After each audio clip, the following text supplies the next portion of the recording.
Oke, sebelum kita lanjut videonya, subscribe dulu guys. Yang belum subscribe, mari subscribe. Mari kita tonton videonya sampai beres. Iya, seru sih. Karena kan biasanya orang kan cari, kalau kolektor ya, nyari binatang tuh yang sebagus mungkin, no minus. Betul. Kebanyakan kan kayak gitu. Terus binatang yang minus-minus cenderung dihargai dengan harga yang murah, malahan sampai sangat tidak punya harga gitu. Betul. Tapi sebenarnya kalau kita bicara sayang sama binatang, no matter apapun itu, mau perfect ataupun minus ya tergantung rasa sayang kita. Nah, di sini ternyata ada beberapa teman-teman yang biara binatangnya ini koleksinya punya kekurangan nih. Tadi ada yang matanya buta dari kecil, udah nggak ada matanya. Ada lagi yang tulang punggungnya bengkok. Terus ada lagi tadi yang ada ekornya dan lain-lain. Sebenarnya ini kan intinya bukan siapa yang menang siapa yang kalah. Betul. Tapi teman-teman ketemu sama kolektor ataupun yang sayang sama binatang yang punya kekurangan, tapi bisa ngumpul sambil mengisi kegiatannya dikonteskan. Terus apa yang dinilai? Kan tentu itu tadi keindahan di balik kekurangan kan itu. Jadi keunikannya ya. Jadi ya seru lah. Dan yang terpenting adalah betapa kita bisa piara mereka dalam keadaan yang baik, walaupun mereka sebenarnya secara fisik sedang dalam konteks yang tidak seperti yang lain-lainnya gitu. Kan ular kan biasanya matanya 2, ini ada matanya 1 tapi tetap disayangi, dan kalau dipiara dengan baik kenyataannya kulitnya juga tetap terawat dan lain-lain gitu. Bahkan bisa lebih sehat ya daripada misalnya reptil yang anatominya lengkap tapi tidak dirawat dengan baik misalnya, betul? Betul. Mungkin. Ini kan sebagian besar yang ada di sini kan adalah binatang eksotik atau binatang yang bukan domestik ya, yang sebenarnya aslinya itu mereka masih di alam. Walaupun ada yang di captive breed, ada yang diternak. Cuman bukan binatang seperti kalau domestik kan kayak kambing, ayam, kucing, terus anjing dan sapi gitu. Yang dulunya mungkin ribuan tahun yang lalu tuh masih di hutan tapi sudah dikeluargakan sama manusia. Nah, kalau ular walaupun kita sudah ternak puluhan tahun tapi tetap bukan binatang domestik. Nah, ketika binatang eksotik itu ada, itu mereka punya karakter yang berbeda-beda. Jadi nggak bisa dipukul rata. Saya sampai tahu bahwa ternyata ular itu dia netes dari indukannya sama, netes, terus dikasih makan yang sama, ternyata wataknya beda. Nah, saya nggak tahu, tapi saya yakin teman-teman kalau pecinta binatang tahu betul itu. Tapi kalau orang yang nggak suka binatang, mungkin anggap ya kalau ular gigit, kalau kelinci begini, kalau kucing begitu. Sebenarnya kalau kita dalami, di antara para kelinci itu punya personality. Kayaknya berlebihan ngomongnya, tapi kenyataannya seperti itu. Ya. Tanya deh sama teman-teman, ularnya sama tapi yang ini sifatnya beda. Ada yang dia galak sama binatang tapi dia ramah sama orang. Ada yang ramah sama binatang lain tapi galak sama orang. Nah, jadi di sini kan orang punya pengalaman beda-beda. Nah, ketika berkumpul hari ini saya ternyata dapat ilmu baru. Ada yang punya aktif di pemadam kebakaran misalnya dengan pengalamannya. Ada lagi yang dia ngerawat iguana bengkok. Terus saya tanya makannya gimana, karena bayangan saya, karena saya belum pernah piara iguana bengkok seperti itu, bayangan saya ini pasti akan punya masalah kesehatan, dia akan mati di usia mungkin berapa bulan pertama karena pencerahan. Ternyata dirawat dengan benar ya hidup dan sehat. Terus saya juga lihat, ternyata ada yang bikin kandang dengan harga yang menurut saya jauh lebih murah daripada pabrikan yang dari impor. Satu kotak itu bisa sampai 2 juta. Ternyata saya lihat beliau itu harganya cuma sekian ratus ribu. Itu sangat murah. Saya tanya, dan ini pengalaman baru buat saya. Jadi sebenarnya kita bukan cuma sekedar mengkonteskan binatang kita, tapi kalau kita cari ilmu ya di antara orang-orang yang lain. Kan saya nggak harus miara iguana dari kecil yang bengkok, tapi dengan ngobrol sama yang punya iguana bengkok saya jadi tahu gitu. Nah, menurut saya ini acara yang keren. Memang ini sepertinya masih kecil-kecilan ya, tapi kalau esensinya penting kan lebih bagus daripada acaranya besar tapi kita nggak dapat apa-apa di situ. Setuju banget. Gitu. Untuk Om Lucky sendiri, untuk peliharaannya di rumah apa aja ini? Mungkin teman-teman di sini yang ngikutin Instagramnya Om Lucky ada petnya yang beberapa yang diposting, mungkin boleh diceritakan sedikit Om? Memang nggak semua yang saya posting itu pasti punya saya gitu. Dan saya juga nggak binatang di rumah sekarang. Di rumah sebenarnya binatang saya udah nggak terlalu banyak, tapi saya punya binatang di rumah-rumah orang. karena saya suka binatang tapi saya mungkin punya keterbatasan waktu. Kayak di peternak iguana, saya punya iguana di situ, saya punya saham di situ, saya punya indukan. Peternak ular saya punya juga di sana, burung dan lain-lain. Sebenarnya di sini mungkin ini bisa share juga sama teman-teman bahwa saya suka sama binatang banyak dan alhamdulillah Tuhan kasih kelebihan rezeki untuk saya biar bisa beli itu semua. Tapi kan waktunya terbatas. Mungkin saya punya uang untuk beli 5 iguana dan 5 kucing dan 5 anjing. Mungkin saya punya waktu untuk punya uang untuk bikin kandang, tapi belum tentu saya punya waktu. Kan nggak apa-apa ada yang ngurusin. Betul, ada beberapa binatang yang bisa dititipin sama orang, tapi akhirnya kan kita kayak nggak punya binatang dong kalau gitu. Mungkin kayak ya no offense ya, mungkin kalau untuk teman-teman di sini yang punya anak dan pakai jasa babysitter, tapi maksudnya kan banyak kejadiannya untuk manusia nih. Iya. Anaknya itu handle-nya tuh sama babysitter sampai nurutnya ke babysitternya ketimbang mamanya, sama kayak hewan lebih kenal si kipernya ketimbang ownernya. Mungkin seperti itu kali ya Om. Betul, cuman kalau anak kan lebih complicated ya. Betul. Karena ada psikologis dan lain-lain. Ada obrolan, mungkin kalau malam dia ngobrol sama diperhatikan. Nah, yang saya mau sampaikan adalah begini, bahwa hanya karena kita mampu bukan berarti kita mesti beli dan kuasai semuanya. Dan ego kita, nggak apa-apa lah, gue udah beli, ini binatang gue kok, keurus gak keurus. Menurut saya itu rada egois. Jadi mendingan kalau kamunya nggak punya waktu untuk ngurus tapi kamu pengen, ya kamu bisa join sama breeder tertentu, kamu bisa datang ke situ anytime karena kamu punya saham di situ sebenarnya. Terus yang kedua adalah nggak semua binatang itu cukup di kandang dikasih makan dan dipenuhi kebutuhannya, tapi ada beberapa binatang yang memang harus bisa diajak interaksi. Katakanlah misalnya kayak burung makau atau burung paro bengkok, mereka tuh perlu diajak interaksi karena sebenarnya mereka itu di alamnya itu sebagian besar paro bengkok itu mereka bergerombol, semacam di habitatnya mereka kayak koloni kan gitu. Nah kalau kita pisahkan sendiri, dia akan bergantung kepada kedekatan kita. Kita bisa menggantikan kebutuhan itu kalau kita ada terus. Tapi kalau akhirnya ujung-ujungnya cuma ditaruh, diem, dia sedih. Apalagi anjing kan begitu kan. Saya mampu beli anjing, tapi begitu anjingnya terus saya taruh kandang, keluarinnya mungkin 5 hari sekali, terus dia lihat kita datang terus, aduh saya capek, sorry ya. Ya kalau kamu memang jual, atau kalau enggak kamu kasihin ke orang yang sayang sama dia gitu. Menurut saya lebih ke situ. Dan juga kucing pun begitu. Memang kalau kucing lebih independen ya, dia nggak terlalu perlu teman. Tapi kalau cuman kita kasih makan, bersihin kandangnya, kadang ada suatu penyakit yang awalnya kecil, tapi karena kita nggak perhatikan nanti jadi besar gitu. Jadi yang ingin saya share di sini adalah bukan cuma kita mampu belinya, tapi kita mampu merawat gak. Tadi ada yang nawarin, Om kalau mau nanti saya kasih ular gitu. Saya bilang ular sih saya suka dan mau, cuman waktu saya tuh udah sempit banget nih. Karena ular-ular saya pun banyak yang saya taruh di tempat yang lain-lain. Saya bilang saya punya ular panjangnya ada 7 meter, saya taruh tempatnya Panji karena saya tahu Panji saat ini masih concern di bidang itu. Saya punya anjing yang harganya mahal sekali, saya taruh di tempat orang lain dan tapi dia tuh urus gitu. Kalau nanti dia keberatan ya saya ambil lagi ongkosnya, saya yang bayar, saya pindahin ke orang yang mengurus. Kita harus adil sama binatang, berikan padanya sesuai sebisa mungkin yang kita kasih. Jadi jangan asal-asalan gitu loh karena kita mampu. Baik, tepuk tangan dong buat Om Lucky. Itu kata-kata mutiara yang paling mantep banget sih Om. Oh iya kayak Om, aku nih dari awal kan udah terkenal ya kalau Om Lucky ini salah satu artis internasional yang penyuka hewan gitu kan ya. Orang udah pada tahu semua. Tapi sebenarnya saya mau tanya asal muasalnya dari dulu pertama Om Lucky dari handphone kan. Kalau dulu kan enggak. Kita pengen tahu ini ular berbisa atau enggak itu susah banget. Saya harus ke perpustakaan dan kebetulan saya hobinya baca dari kecil gitu. Buka buku, lihat gambarnya, oh ini berbisa, oh ini nggak berbisa. Nah saya jadi kecanduan baca.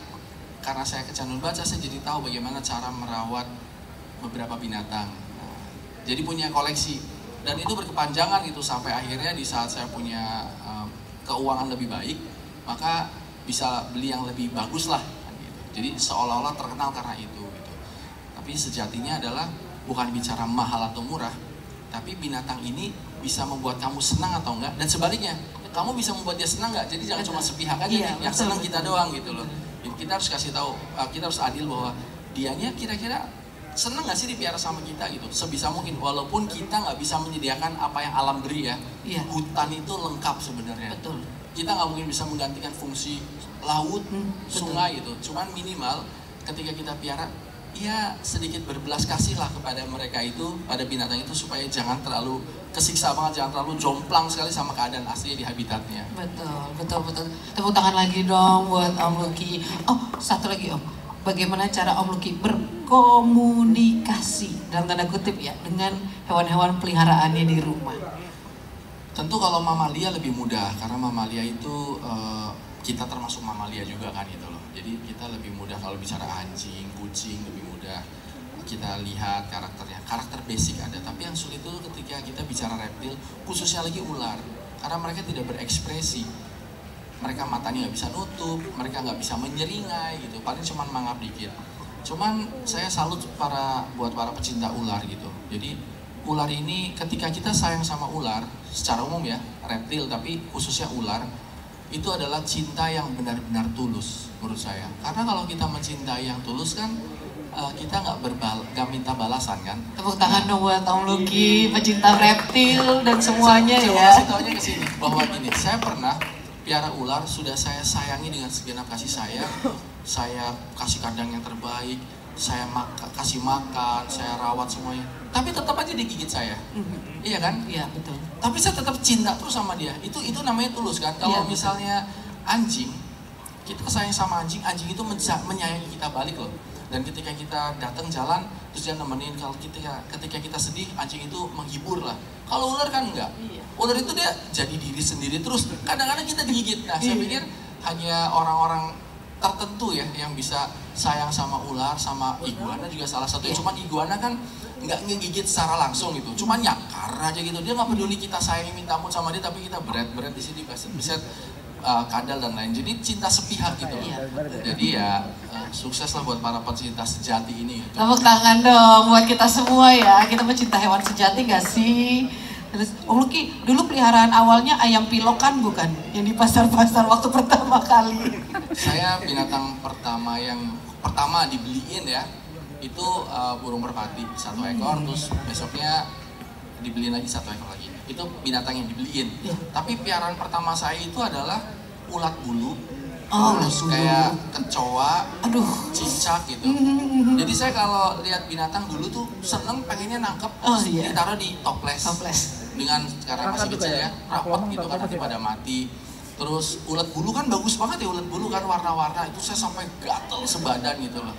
Saya belajar dari situ, akhirnya jangan yang ini. Jadi binatang remeh-temeh. Remeh-temeh apa tuh? Remeh-temeh tuh maksudnya bener-bener kayak. Apa tuh Om? Ada bahasa baru loh, remeh-temeh. Kalau kita misalnya ambil saya tuh mantis, apa sih, belalang sembah itu, belalang sembah itu jangan dilihat cuma sekedar binatang kecil doang, itu kan kayak remeh-temeh kan, remeh gitu, receh.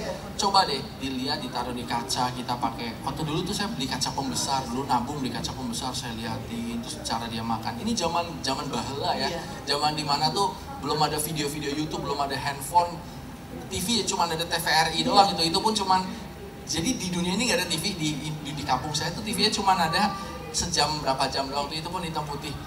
Nah, itu saya melihat bahwa keagungan Tuhan itu tersebar di mana-mana, khususnya di binatang. Saya melihat hal-hal kecil itu luar biasa bagus sekali cara dia ngambil. Dan ular menurut saya itu adalah salah satu, saya sempat melihat bahwa ini Tuhan ini ingin menunjukkan kekuasaannya adalah bahwa orang lari karena ada kaki, singa bisa nerekam karena ada cakar. Ini ular gak ada kaki, gak ada tangan, bahkan dia gak ada sirip. Dia bisa berenang, dia bisa naik ke atas pohon, terus dia bisa makan sesuatu yang lebih besar daripada ukuran badannya gitu. Itu kalau kita perhatikan bahwa Tuhan tuh cuma pengen ngasih tahu ke kita bahwa, hei manusia, saya tuh maha kuasa, maha hebat. Sampai saya bikin makhluk seperti ini pun bisa makan gitu, bisa berenang, bisa ngelilit kamu gitu. Jadi saya lihat bahwa di antara banyak binatang-binatangnya adalah tanda-tanda kekuasaan Tuhan seperti itu. Tepuk tangan dong, sepi banget ini. Padahal Om Lucky keren banget loh dari tadi loh. Oke, mungkin kita ada pertanyaan aja ya dari peserta ya, boleh? Oke, Mas Lucky. Saya setuju banget dengan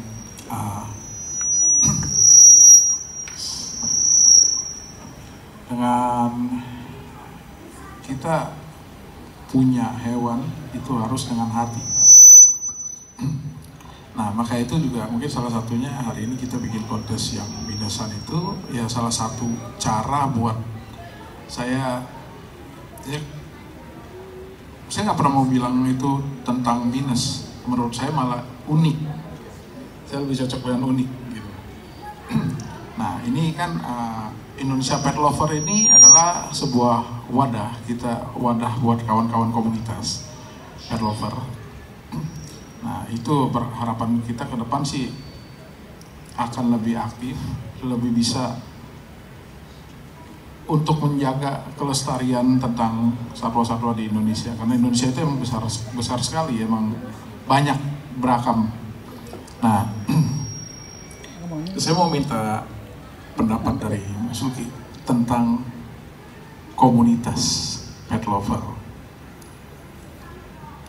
Bagaimana pendapat Mas Luki tentang komunitas-komunitas itu semua? Terima kasih. Langsung saya jawab ya. Ya, boleh silakan. Sambil nunggu kalau ada yang nanya lagi. Sebenarnya gini, Indonesia itu luar biasa. Saya alhamdulillah dikasih keberkahan sama Tuhan, sudah pernah keliling dunia. Beberapa benua sudah saya datangi, dan saya pernah ke Brazil, ke Amerika bagian selatan, ke Peru, saya sudah pernah, terus saya ke India dan lain-lain. Bahwa ternyata menurut saya Indonesia tuh luar biasa dibandingkan negara-negara lain. Bahkan kita punya banyak sumber daya ikan hias gitu, reptil yang orang Jerman beli clownfish, beli ikan badut, tahu kan clownfish kan? Itu mahal sekali di sana. Terus orang Jerman itu, atau kayak di Eropa, saya punya rekan di Eropa itu untuk bisa miara green tree python, GTP atau condro itu dia mengkondisikan rumahnya dengan suhunya, dan itu mahal sekali. Sebenarnya di Indonesia ini kita nggak usah repot-repot, suhunya udah cocok, dan kalau mati gampang karena tinggal ngambil lagi. Nah ini Indonesia Pet Lover itu menurut saya teman-teman harus menyadari betul bahwa saat ini memang binatang yang kita punya murah. Anggaplah reticulatus murah banget, apalagi nih banyak murah-murah banget. Jadi kalau sakit mati ya udahlah, toh banyak di alam. Padahal di negara lain binatang kita ini tuh sangat-sangat mahal. Itu karena susah, dan mereka lihat bahwa enak banget ya orang Indonesia ya, bahkan semacam kayak terumbu karang bisa dibeli dengan harga receh gitu di sini. Mati ya udah beli lagi, sementara di sana sangat mahal. Tapi kita mesti ingat, ini nggak akan berlangsung selamanya. Akan ada perubahan-perubahan dan akan ada habis juga di alam sana. Kalau misalnya kita lihat bahwa tadi ngobrol sama Mas Hadi, olive python di sini ada breedernya nggak sih? Mungkin susah karena memang dia kanibal dan lain-lain. Daripada repot, toh di alam masih banyak, tapi lama-lama habis loh. Kan seperti itu kan? Artinya kita mesti mikirin juga yang kita lihat saat ini, kemurahan Tuhan yang begitu banyak, ini lama-lama habis kalau nggak kita jaga. Animal lovers, iya, Indonesian Pet Lovers itu mesti memikirkan itu, karena kita mencintai binatang piaraan dan kita berkumpul bahwa binatang yang kita piara, yang banyak binatang lokal itu tidak selamanya akan ada.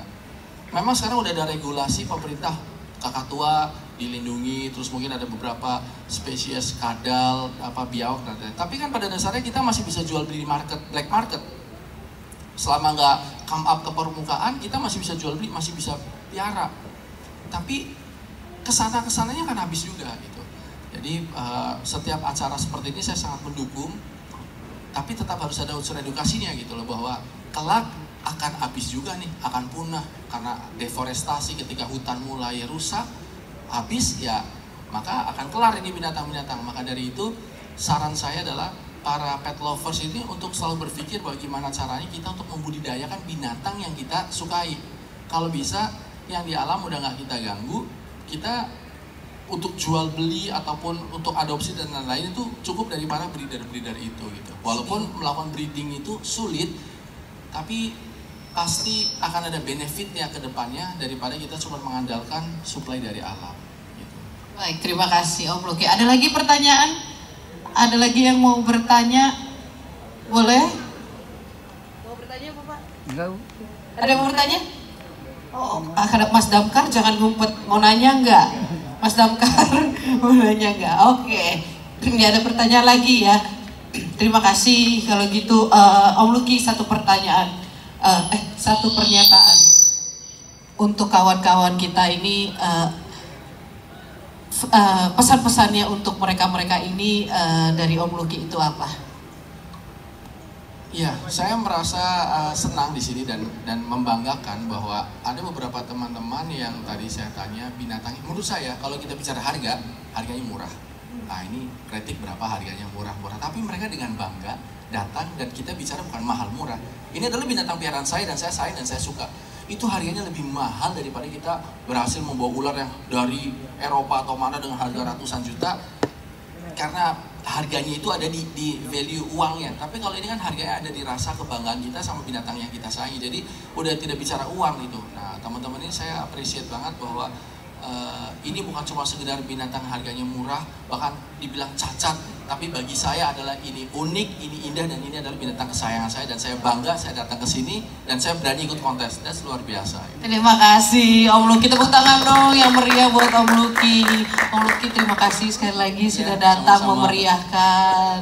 Terus bagaimana kalau Om Luki abis ini menyerahkan plakat untuk dengan pemenang kontes yang tadi? Boleh? Para juri sudah siap dengan hasilnya?